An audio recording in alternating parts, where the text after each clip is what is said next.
you are noted as a great reciter of poetry, including your own. I've had the pleasure of hearing you recite things both over the internet, on my podcast, and in person on a number of occasions.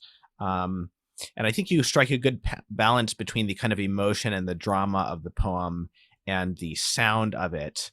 A lot of people tend to kind of veer towards one or the other. How Mhm. do you suggest to reciters of poetry that they kind of strike the balance between the kind of sort of like theatrical aspect of it and the meaning of it, the sort of literal meaning of it, and the the music of it?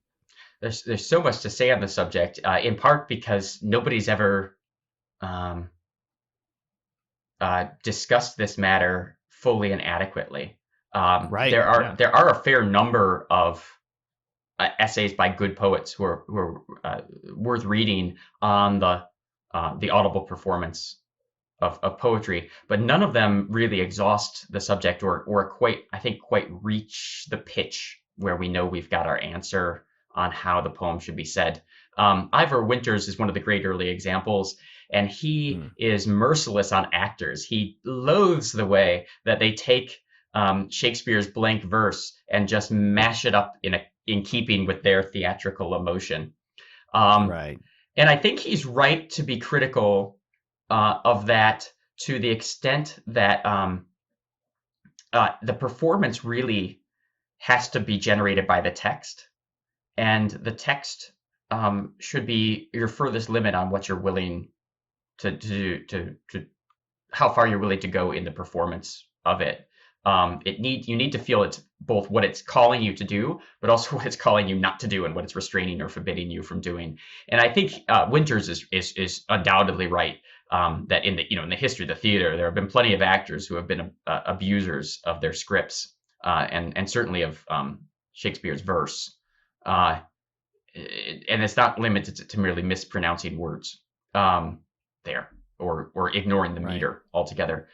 Um, on the other hand, Winters went to an opposite extreme that I don't find adequate. It's actually quite adequate for his poems. He had a great voice for his own poems, but it wouldn't be something I would want to generalize. And he had a very sort of positivist tendency in his thinking. Um, Winters really wanted the poet to recite in a restrained voice, so that when the poem was translated from page to performance, a careful listener could perceive the meter every bit as perceptively as when you have the text before you, that you could perceive it.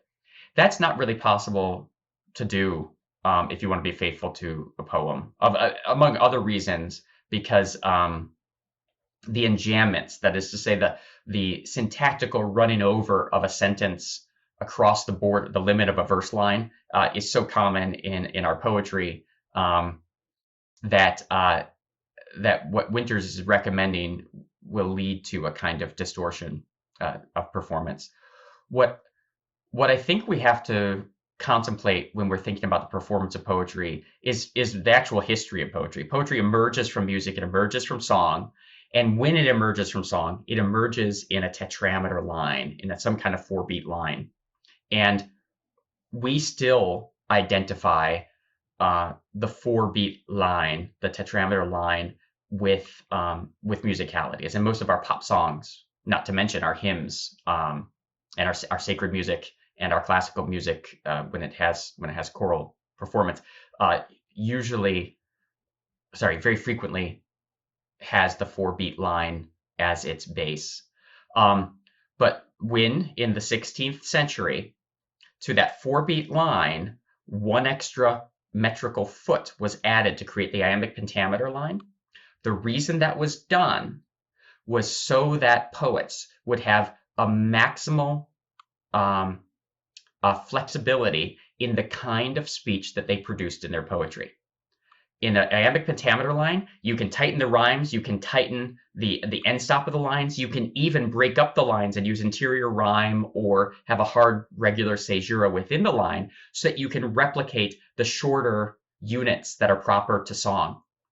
But then within the pentameter line, you can stretch it out. And if you're late Shakespeare, you stretch it out across lines and across line after line so that you get a single sentence taking 14 or 15 lines, and beginning in the middle of the line and end in the middle of the line.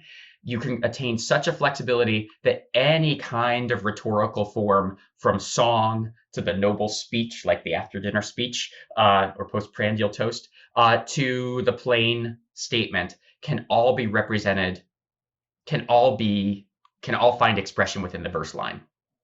And so the only thing to do is to attend to what the speech of the line is saying and to try to faithfully reproduce it in performance.